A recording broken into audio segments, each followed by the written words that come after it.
الله أكبر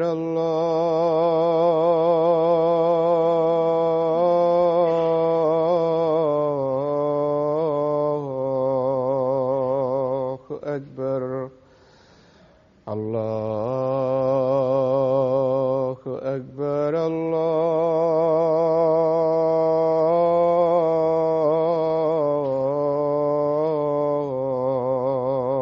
الله أكبر. أشهد أن لا إله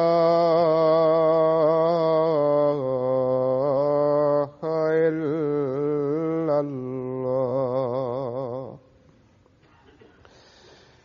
أشهد أن لا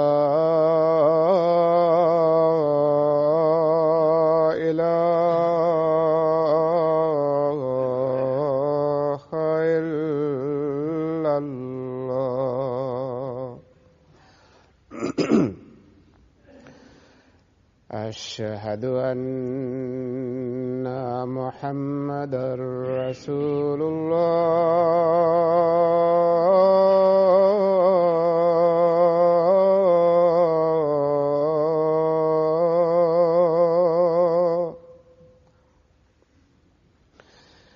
أشهد أن محمدًا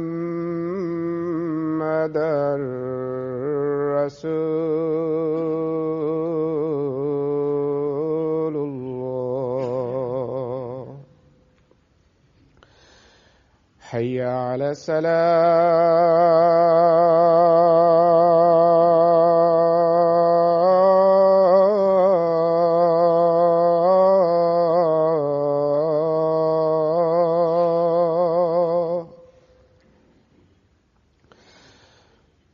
حي على الصلاة.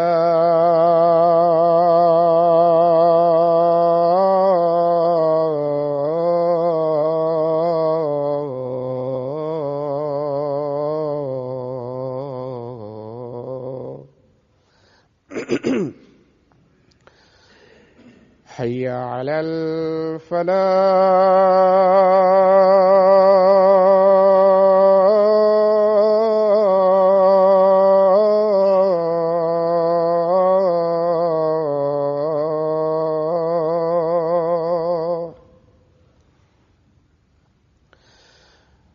حي على الفلاح.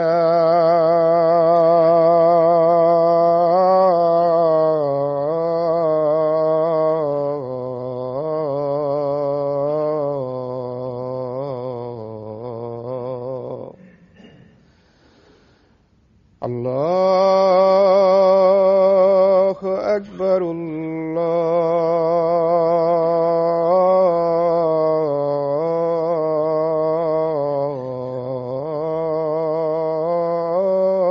الله أكبر. لا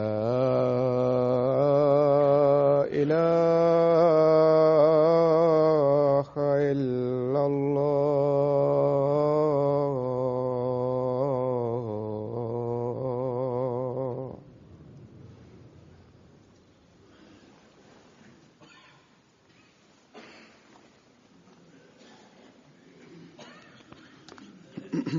السلام عليكم ورحمة الله.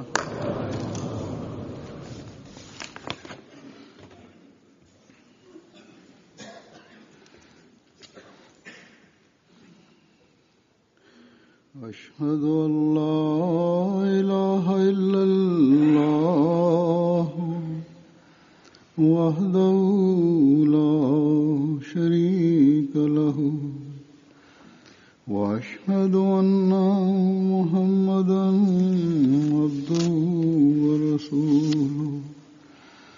أما بعد فأعوذ بالله من الشيطان الرجيم. بسم الله الرحمن الرحيم. الحمد لله رب العالمين الرحمن الرحيم مالك يوم الدين إياك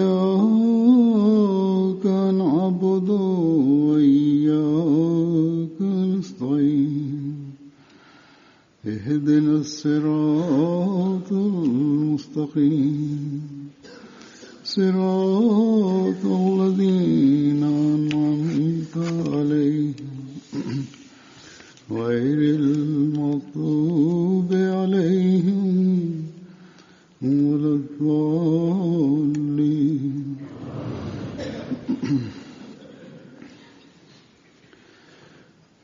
गुज़श्ता दिनों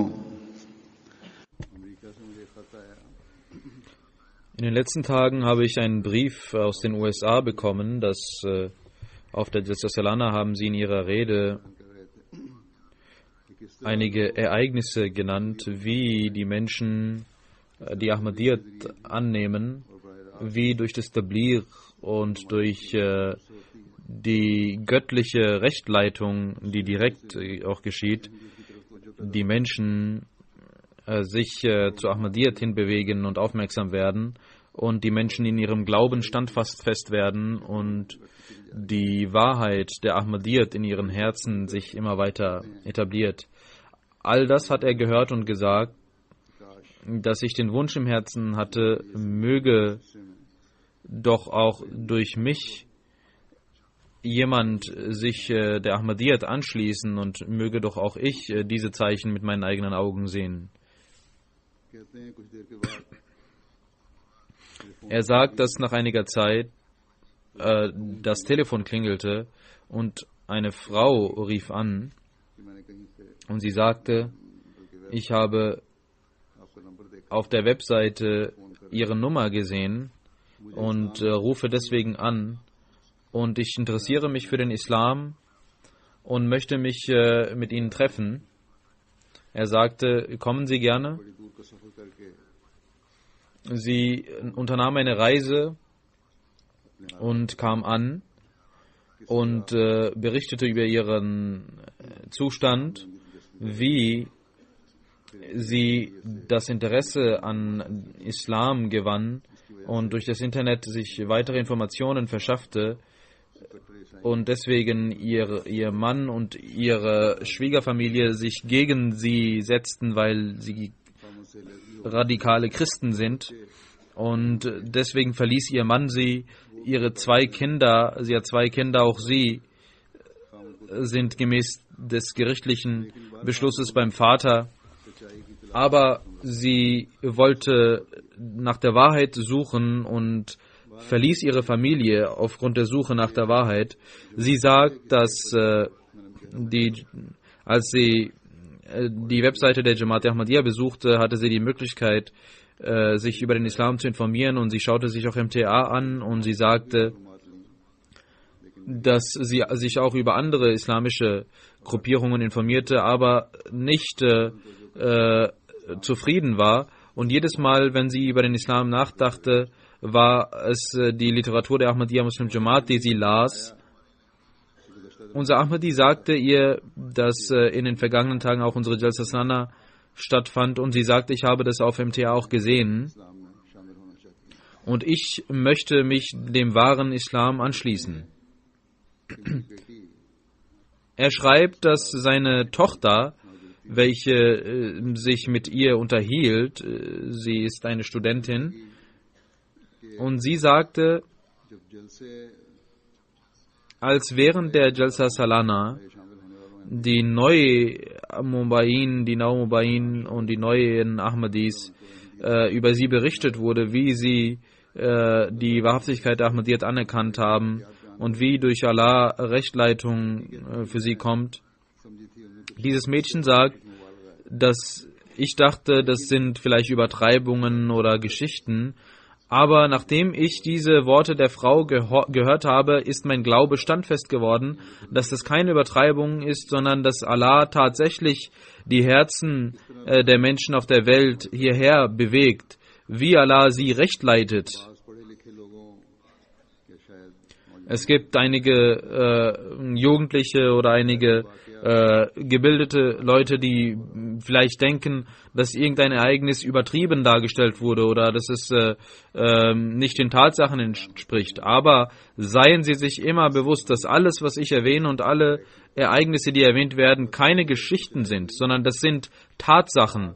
Das ist der Wind, der von Gott weht, und das sind nur ein Teil davon, das ich Ihnen vorlege. Es gibt unzählige solcher Ereignisse, von denen einige ich aussuche und präsentiere. Und für die Jalsa Salana werden einige Ereignisse ausgesucht. Nicht alle können dort erwähnt werden. Wie ich gesagt habe, im letzten Jahr, während des Jahres, hatte ich auch wenn ich die Möglichkeit bekomme, werde ich das auch während des Jahres erwähnen. Einige habe ich erwähnt, andere nicht. Viele Ereignisse waren vorhanden. Diese erwähne ich deswegen, weil damit unser Glaube erstarkt und wir auch uns selbst überprüfen, inwieweit in uns die Wurzeln der Ahmadiyyat befestigt werden und wie wir auch von Allah Rechtleitung suchen sollten, nachdem wir die Ahmadiyyat akzeptiert haben. Heute möchte ich einige Ereignisse von einigen Neu-Ahmadis erwähnen, wie Allah sie rechtleitet.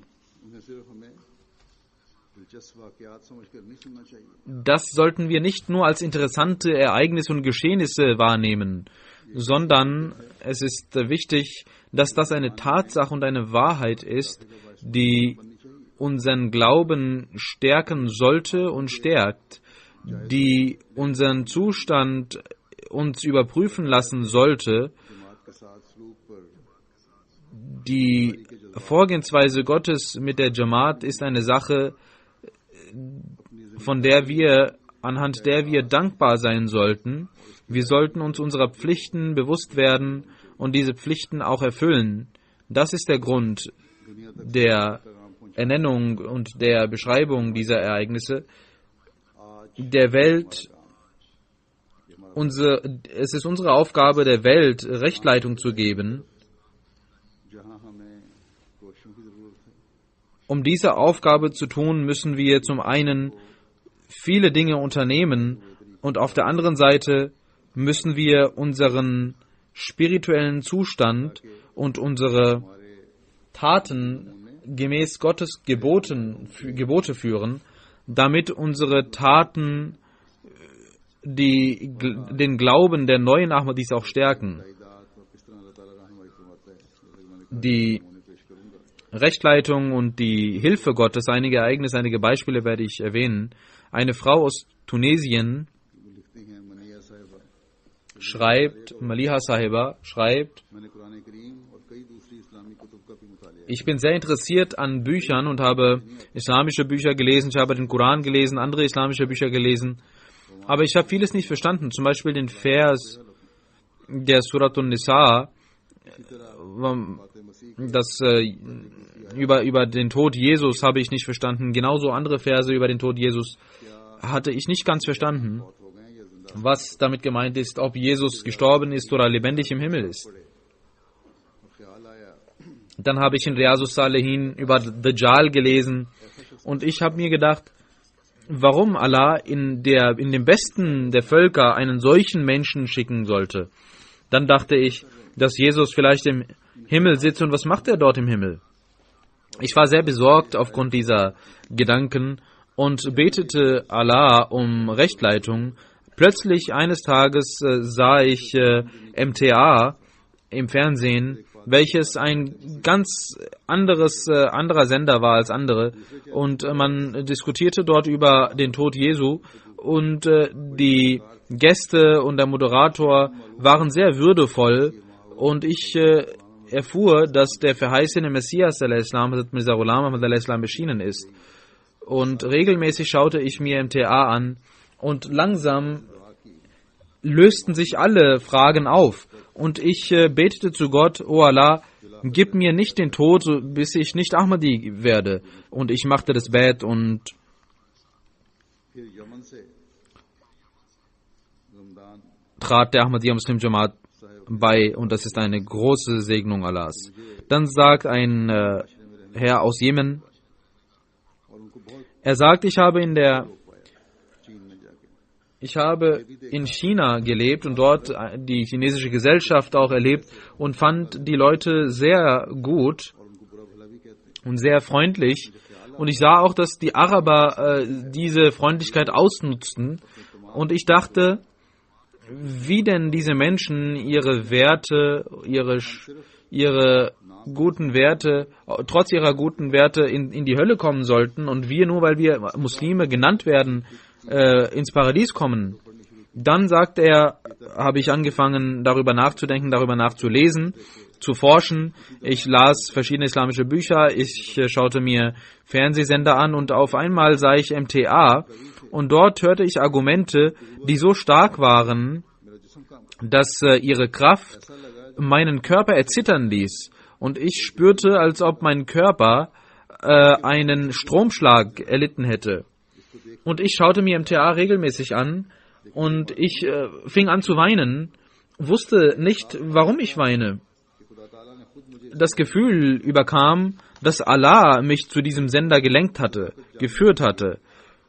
Ich erfuhr von der Wahrhaftigkeit des verheißenen Messias und betete zu Gott dafür. Und jedes Mal erhielt ich eine Antwort als ein Zittern, aber gleichzeitig eine Ruhe, die von Gott kam. Und ich war beruhigt, dass der verheißene Messias al-Islam wahrhaftig ist. Danach las ich die Bücher des verheißenen Messias al-Islam, durch die fast alle meine Fragen beantwortet wurden. Und danach, sagt er, habe ich das Bad gemacht und schloss mich der Jamaat an. Aus den Niederlanden sagt Herr Tom, der sein Ereignis der Akzeptanz der Ahmadiyyat beschreibt. Er sagt, ich bin 22 Jahre alt, studiere an der Universität.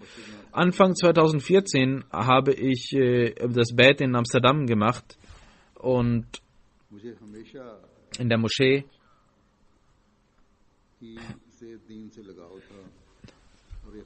und ich war stets an Religion interessiert, aber wusste nicht, an welche Religion interessant ist. Und jeden Tag sah ich, wie sich schlechte Dinge in der Welt verbreiteten. Schauen Sie, dass dieser Jugendliche diese Denkweise hatte. Auch unsere Jugendlichen sollten darüber nachdenken. Es gibt geborene Ahmadis, die darüber gar nicht nachdenken.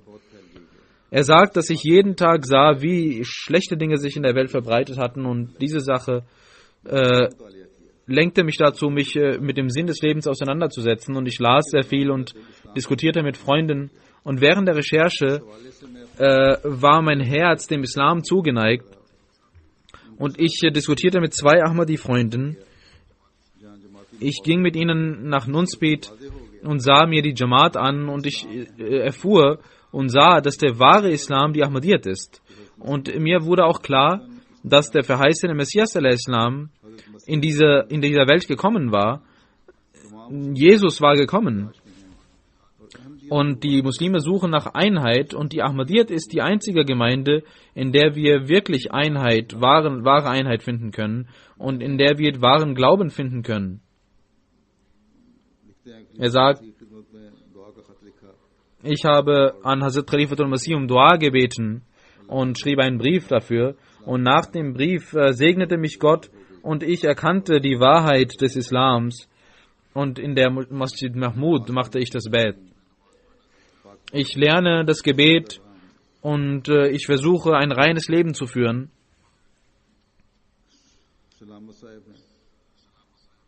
Herr Salamat aus Kirgisistan schreibt, er ist dort Sadr Jamaat.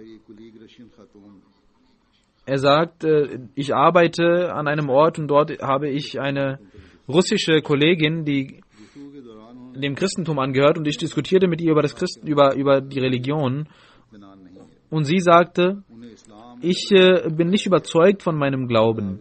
Ich stellte ihr Islam Ahmadiyyat vor und gab ihr das Buch Die Philosophie der Lehren des Islams Sie sagt, dass alle meine Fragen über die Religion in diesem Buch beantwortet wurden und ich bin beruhigt und weiß, dass der Islam die wahre Religion ist. Und sie las weitere Bücher der Ahmadiyyat und ihr Glaube über den Islam und über die Ahmadiyyat erstarkte und sie ging nach Qadian und machte das Bad und gehört auch dem Nizam-e Wasiyyat an. Aus Holland, aus den Niederlanden schreibt Herr Hargian über seine Akzeptanz und des Islams. Er war ein Christ und er sagt, ich suchte stets nach Gott, aber die Bibel leitete mich niemals. Einmal wollte ich von zu Hause rausgehen und betete zu Gott, O Allah, O Gott, führe mich zur Wahrheit und schicke mich zu einer Person, die mich zu dir führt.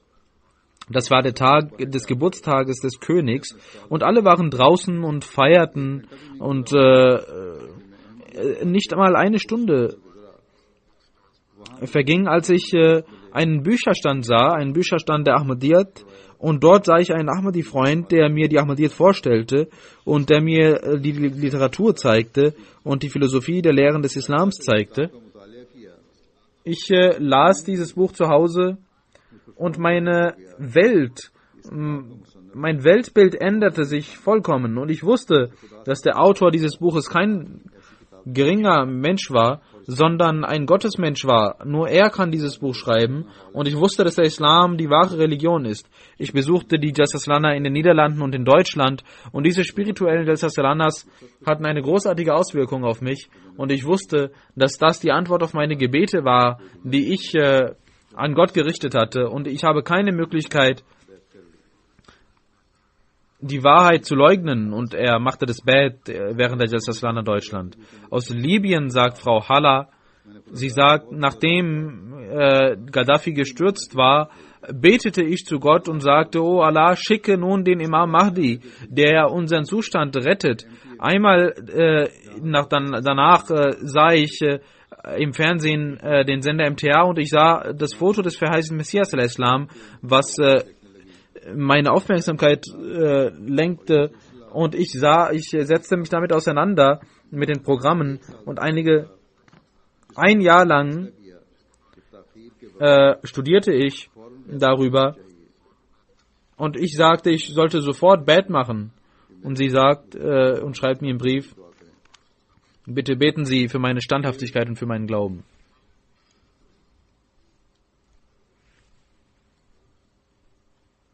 Mission house के कौन है अब्दुल्ला साहब जो mission house के ड्राइवर की हैसियत से खुदमत की तौफीक पा रहे हैं. Ein Fahrer, der im Missionshaus dient, er sagt, ich war seit 2 Jahren verheiratet und hatte kein Kind gehabt. Als ich vor 2 Jahren von der Jamaat Ahmadiyya erfuhr und davon erfuhr, dass der Imam Mahdi al-Islam gekommen war, betete ich für Nachkommen und sagte, O Allah, O du Erhörer der Gebete, wenn wirklich der Messias gekommen ist und Hazrat Mirza Ghulam Ahmad Sahib der Imam Mahdi ist, dann gib mir ein Kind und gib mir die Möglichkeit, die Jamaat zu akzeptieren. Er sagt, dass Allah meine Gebete erhörte und im selben Monat wurde meine Frau schwanger und ich habe nun eine Tochter und ich habe nun Bad gemacht.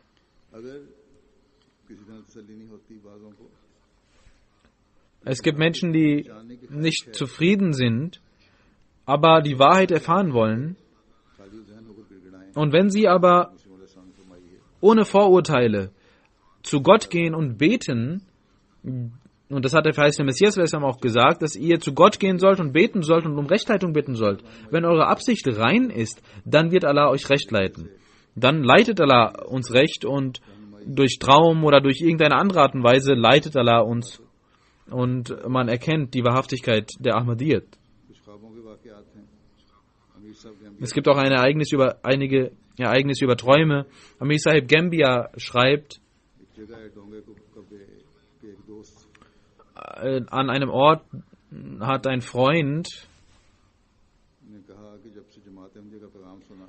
gesagt, dass er von der Botschaft der Ahmadiyyat erfuhr und immer sehr angetan war von den Vorbildern der Jamaat, aber er war immer besorgt darüber, dass alle muslimischen Führer gegen die Ahmadiyyat sind und alle Muslime gegen die Ahmadis sind.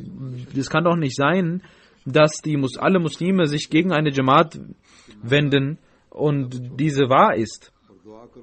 Er sagte, dass der Imam zu mir sagte, dass ich beten soll und das auf Allah belassen soll. Er sagte, ich betete und sah eines Nachts im Traum den heiligen Propheten Muhammad sallallahu alaihi wasallam. Ich sah, dass der heilige Prophet sallallahu alaihi wasallam sagte, komm mit mir. Mit dem heiligen Propheten Muhammad sallallahu alaihi wasallam waren auch andere Menschen und ich war auch dort und wir überquerten eine Wüste und an unserem Ziel sahen wir von weitem einige Menschen und als ich mich diesen Menschen näherte, sah ich, dass dies die Ahmadis sind, die Mitglieder der Ahmadiyyat sind. Und der heilige Prophet Muhammad sallallahu alaihi wasallam war mit zwei Gruppen, die erste Gruppe und dann die zweite Gruppe, die Ahmadis. Und ich wusste, dass die Ahmadiyyat die wahr ist und ich erzählte von meinem Traum dem Imam und ich machte das Bett und schloss mich der Ahmadiyyat an. Er macht auch das Tabligh und durch ihn haben sich viele Menschen auch der Ahmadiyyat angeschlossen. Der Muballigh aus Haiti sagt, dass ein Naumobai Abdul Mutali Sahib ihm sagte, dass er über die Jamaat recherchierte und in der zweiten Woche von Februar 2014 sah er im Traum, dass er die Sonne sieht und sehr hell ist und die Sonne ist sehr nahe gekommen und dann kommt plötzlich ein Erdbeben und man sieht, dass die Häuser vernichtet werden und auch ein Teil seines Hauses ist betroffen und er denkt darüber nach und sagt, ich sollte zur Ahmadiyyat Mission House gehen und er sagt, ich bin im Traum rausgegangen und ich sehe, wie überall zerstörte Häuser liegen und die Menschen schreien in den Straßen. Als er das Missionshaus der Ahmadiyyat sieht, sieht er, dass dieses Gebäude sehr gut erhalten ist und nichts passiert ist. Und der Muballigh steht draußen und redet mit Menschen.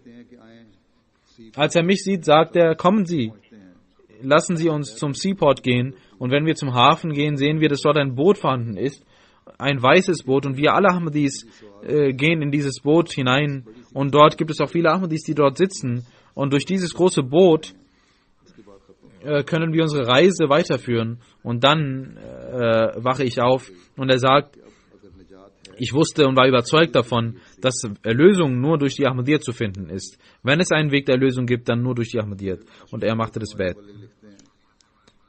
Unser Muballigh aus Australien schreibt, dass ein Sikh-Freund, der unter Tabligh stand, er nahm an der Jassasran Australien teil und aufgrund eines Traumes nahm er die Ahmadiyyat an. Er sagt,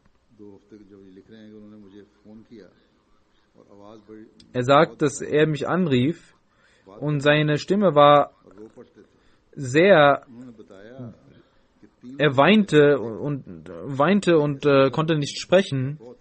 Er sagt, er sah vor 3 Tagen im Traum, dass er an einem Ort ist, wo Finsternis herrscht und er ist sehr besorgt und er denkt, dass er nicht atmen kann und dass er sterben wird. Er sagt, er dachte darüber nach, wie er von dieser Finsternis rauskommen soll. Dann sah er auf einmal ein Licht in dieser Finsternis und dieses erhellte den Raum. Und ein Besurg steht vor mir und sagt, wenn du von dieser Finsternis rausgehen willst, dann schließ dich mir an und halt mich an meiner Hand fest. Er sagt, ich hielt ihn an der Hand und ich wachte auf und ich war besorgt, was das für ein Traum war. Dieser Besurg war immer vor mir und am selben Tag rief der Muballigh ihn und zeigte ihm die Fotos des verheißten Messias al-Islam und der Khulafa und er legte die Hand auf das Foto des verheißten Messias al-Islam und sagte, das war der Besurg, der zu mir sagte, halte dich an meiner Hand fest, dann wirst du von dieser Finsternis herauskommen. Der Muballigh von Mali schreibt, dass ein Mensch in dem Missionshaus in Mali anrief und sagte, ich möchte Bet machen. ich möchte mich mit der Jamaat anschließen. Man fragt ihn, warum. Er sagt, aufgrund dem Zustand der Muslime möchte ich keiner Gruppierung angehören. Und ich war immer bemüht, dem Koran und den Ahadith zu folgen, aber der Zustand der Muslime hat immer in meinem Herzen die Frage aufgeworfen, dass Allah diese Religion niemals so verloren gehen lassen wird und der Mahdi kommen wird. Und ich dachte über den Imam Mahdi nach und betete. Gestern Nacht, sagte er, machte ich das Gebet und schlief ein und sah im Traum, dass der Mond sich vom Himmel entfernte und zur Erde kam und in meine Hand kommt. Und aus diesem kommt das Geräusch, der Mahdi ist gekommen und er ruft die Menschen zu sich. Er sagt, dass ihr Radio genau das tut. Jal Mahdi, der Mahdi ist gekommen, der Mahdi ist gekommen. Deswegen möchte ich das Bet machen.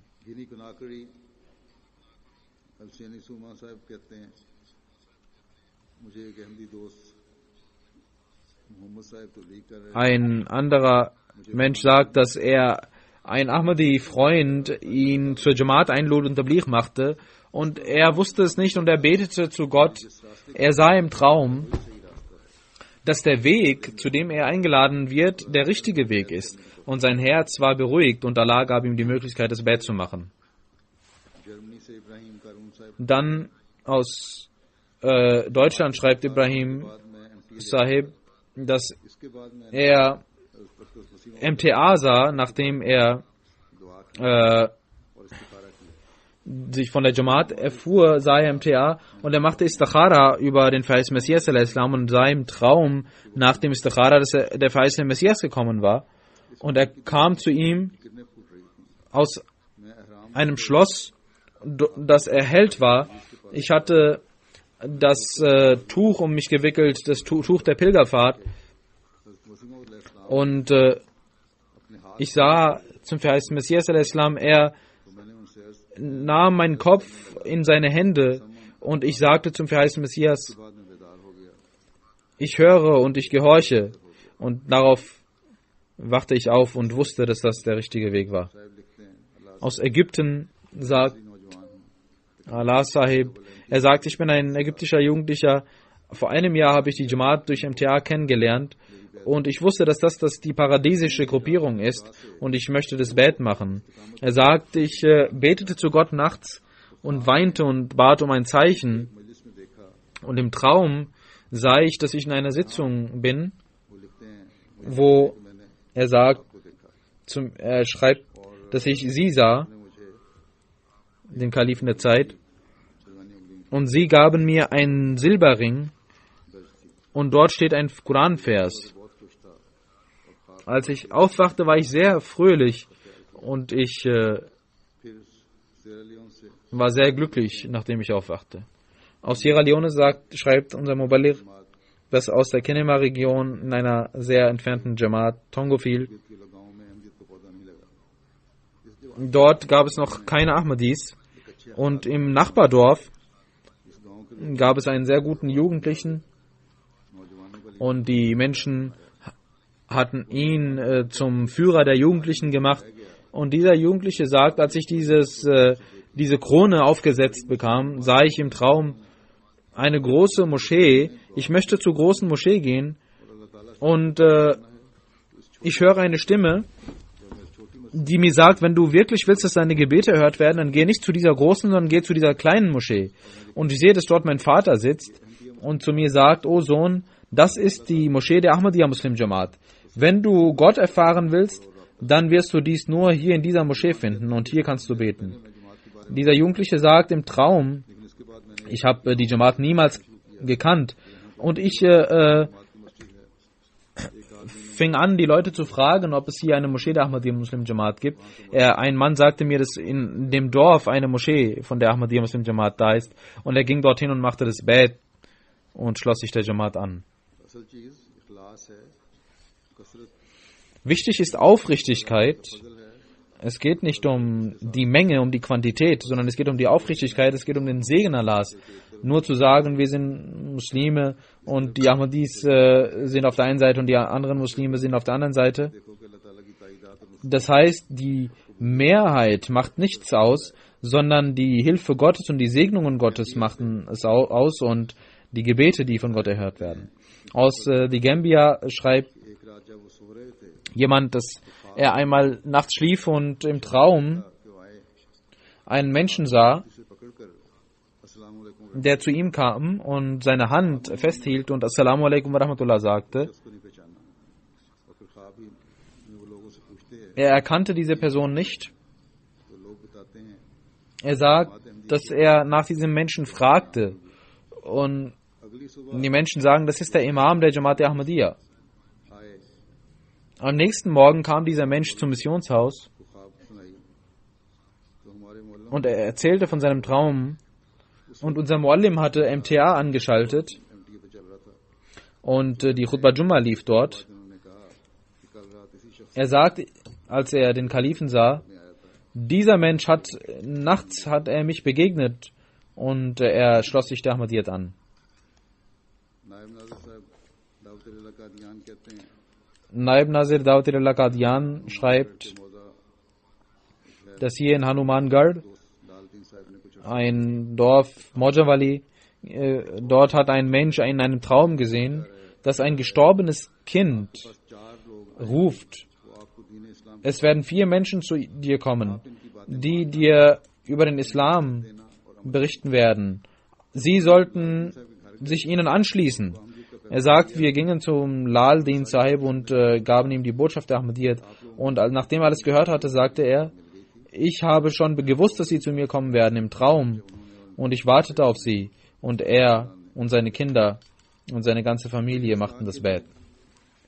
Aus Kirgisistan है एक वहाँ के 9 भाई gibt es eine lokale Jamaat. Dort बहादुर साहब sagt ein Mumbai Bahadur Sahib, er sagt, es war im Jahr 1998, als ich das Namazi Asr verrichtete und vor dem Salam और मेरे दाएं कान hatte ich eine Vision und im rechten Ohr wurde ein Vers des Surah Yunus rezitiert, in welchem es heißt, Shao इल्ला सिराती मुस्तकीम وَيَهْدِي مَن يَشَاءُ إِلَى صِرَاطٍ مُسْتَقِيمٍ. शांति घर की तरफ बुलाता है और जिसे चाहता है Allah möchte euch zum Haus des Friedens führen und er führt, wen er will, zum rechten Weg. उसके बाद कहते हैं मुझे बताया Danach शायद तशरीह और तफसीर तुम्हें इंडिया sagt er, आकर समझाएगा wurde mir gesagt, dass ein Lehrer dir aus Indien diese Erklärung geben wird. Und nach dem Namaz war ich sehr verwundert darüber, was das für eine Vision war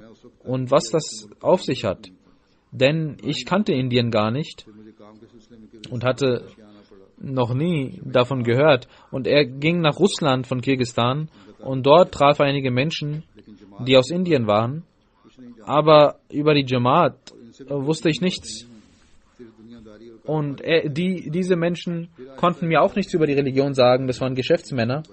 Und langsam erfuhr ich mehr über die Religion.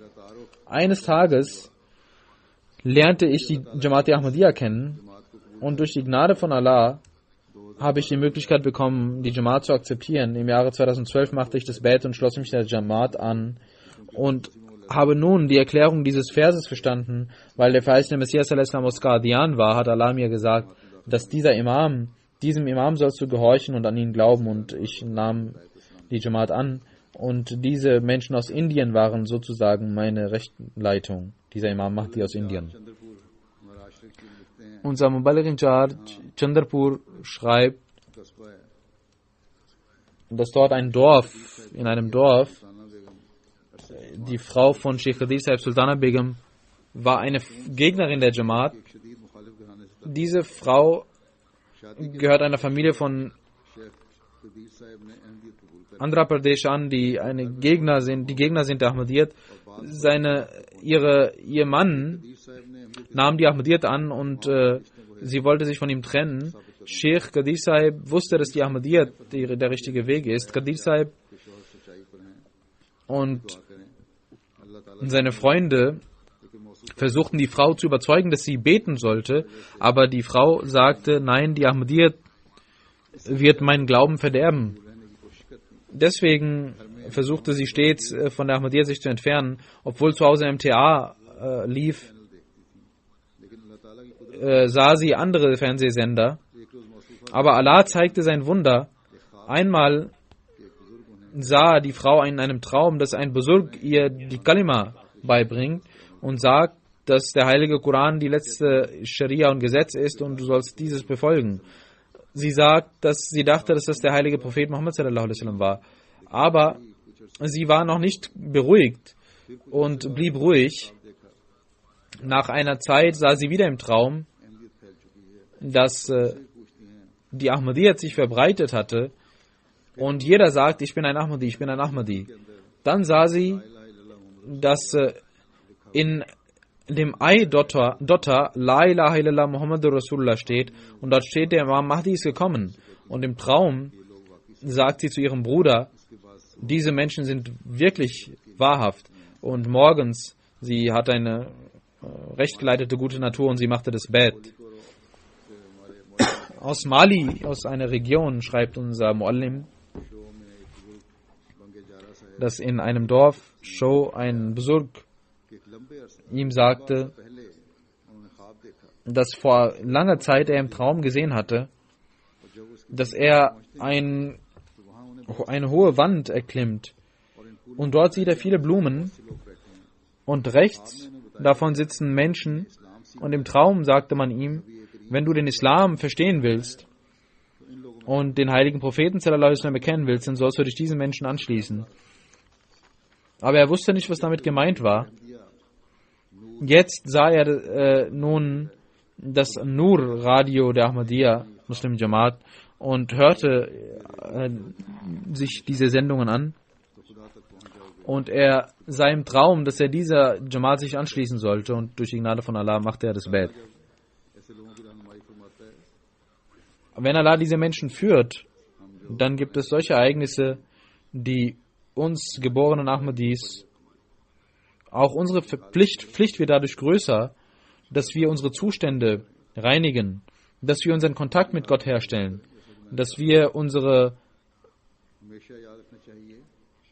spirituelle Zustände verbessern. Wir sollten immer wissen, dass unsere Schwächen uns niemals von diesen Segnungen außen vor lassen mögen. Es ist eine Vorherbestimmung Allahs, dass diese Ahmadiyyat immer weiter voranschreiten wird. Das wird immer weitergehen. Deswegen brauchen wir viel Aufmerksamkeit, dass auch wir immer ein Teil dieser Kafla, dieser Karawane sind. Es gibt auch solche Ereignisse, wo viele Fatwas, Edikte erlassen werden gegen die Ahmadiyyat. Aber diese Fatwas gibt uns Allah, um uns etwas zu lehren, weil diese Edikte, diese Fatwas zurückkehren werden auf diese Menschen, die diese führen. Aus Ägypten gibt es eine Frau, die sagt, mein Vater gehörte der Akhwanul Muslimin an, einer Organisation, und er ist ein blinder Nachgänger dieser Gruppierung, und diese Gruppierung hat eine Fatwa erlassen, dass die Ahmadiyyat Kafir sind, und sie sagt, dass ihr Vater einmal uns einer Lüge bezichtigte, und ich war sehr besorgt und betete schmerzhaft zu Gott, O Allah, du sollst mit uns sein und uns beschützen, und wenn der verheißene Messias wahrhaft ist, dann sollst du ein Zeichen zeigen. Sie sagt, dass sie fastete im Schawwal und es war Zeit von Maghrib, und sie machte den Fernseher an und sah, dass Al-Azhar die Akhwan al-Muslimin als dem Islam nicht zugehörig eine Fatwa erlassen hat, dass sie nicht dem Islam angehören. Und sie sagte, Narai Takbir, das ist ein Zeichen Allahs. Und das Darul Ifta, das, was die Fatwa, die vorher sie erlassen hatten, hat überhaupt keine Bedeutung mehr gehabt. Und ich sagte zu meinem Vater, schau, wie Allah dir geantwortet hat. Sie haben ein Edikt erlassen und Allah hat geantwortet, dass der verheißene Messias der Richtige ist. Der verheißene Messias al-Islam sagt, एक दो आदमी हमारे साथ थे और कोई न था। es gab eine Zeit, wo nur 1, 2 Menschen uns angeschlossen hatten und keiner war mit uns. Und heute sehen wir, wie tausende Menschen zu uns kommen. Ya'tuna min kulli fajjin amik. Und nicht nur dies, sondern wir sehen, dass कि मुखालिफों ने नाखनों तक जोर लगाया कि लोग die मगर आखिरकार Feinde die Menschen daran hindern wollten, dass sie zu uns kommen. Aber letzten Endes haben wir gesehen, wie diese Prophezeiung Gottes in Erfüllung gegangen ist. Jeder Mensch, der zu uns kommt, ist ein Zeichen dieser Offenbarung. Und er sagt, Allah möchte nicht, dass der Glaube unserer Jamaat schwach ist. Allah möchte durch seine Gnade Zeichen und zeigt Zeichen, um den Glauben zu erhöhen. Und Alhamdulillah, dass bis heute das vorangeht. Aber es gibt solche unglückseligen Menschen, die weder diese Zeichen sehen und eine Lehre daraus ziehen, noch die Wahrheit erkennen, sondern in ihrer Gegnerschaft, in ihrer Feindschaft voranschreiten. Diese Menschen werden eines Tages zu ihrem Ende kommen. Der verheißene Messias al-Islam sagt, Allah hat mich geschickt. Allah hat mich geschickt und beauftragt.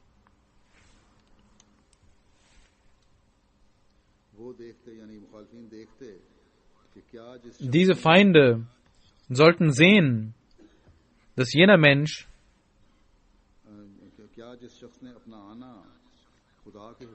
der sein Kommen mit Gott verbunden hat, ob er denn Gottes Zeichen mit sich bringt oder nicht. Aber diese Menschen sahen diese Zeichen und sagten, dass das Lüge ist. Sie sahen die Hilfe Allahs und die Unterstützung Allahs, aber sagten, das alles ist ein Zauber. Was soll ich von diesen Menschen erwarten, die das Wort Gottes leugnen, die nicht ehrenvoll umgehen mit dem Wort Gottes? Es wäre ihre Aufgabe gewesen, wenn sie von Gott hören, dass sie ihre Waffen niederlegen. Aber sie haben in ihrem Übel, sind sie vorangegangen. Und sie selbst werden sehen, was das Ende sein wird und wer das gute Ende bekommen wird. Möge Allah diesen Gegnern ihr Ende geben und diese Karawane der Ahmadiyyat wird inshallah immer voranschreiten. Möge Allah diese Karawane immer schneller voranschreiten lassen. Und mögen wir immer Teil davon sein. Nach dem Namaz Jumma werde ich einige Namaz Janaza verrichten. Herr Jamil Ahmad Gul, der lange in Deutschland lebte, er kam mit seiner Familie nach England und am 3. September fuhren sie zurück und nachts bei Limburg geschah ein Unfall an einer Baustelle und ein Auto, seine Tochter fuhr und von hinten kam ein anderes Auto, welches überholen wollte und ihr Auto kam in die Gegenspur und von der anderen Seite kamen Autos entgegen. Daraufhin verstarb die Frau von Jamil Sahib, Abdul Hamid Sahiba, ihre Enkelin, 11 Jahre und eine andere Enkelin, 10 Jahre. Sie verstarben in Allahi wa inna ilahi raji'un. Jamil Sahibs Tochter Humda, welche die Fahrerin war, und ihr Enkel waren im Koma. Alhamdulillah, ihnen geht es wieder besser. Möge Allah ihnen Gesundheit geben, vollständige Gesundheit geben. Abdul Hamid Sahiba war 15 Jahre lang Sadr al-Ajna Maila Offenbach und diente dort. Und in Baitul Jami Offenbach hat sie während der Grundsteinlegung auch einen Stein legen können. Sie war die Tochter von Sabiq Amir Mansera, der ein Asir Rahimullah war. Und er hatte ein Urteil bekommen, weil er Assalamu alaikum gesagt hatte und dort war er Asir. Möge Allah die Ränge erhöhen und allen Hinterbliebenen Geduld geben. Amin.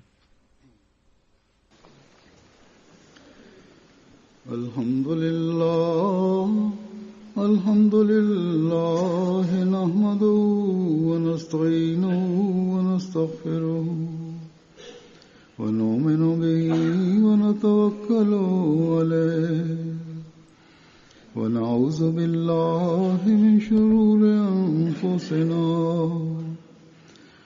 سيئات أعمالنا من يهده الله فلا مضل له ومن يضلله فلا هادي له ونشهد أن لا إله إلا الله ونشهد أن محمدا عبده ورسوله عباد الله رحمكم الله إن الله يأمر بالعدل والإحسان وإيتاء ذي القربى وينهى عن الفحشاء والمنكر والبغي يعظكم لعلكم تذكرون اذكروا الله يذكركم وادعوه يستجب لكم ولذكر الله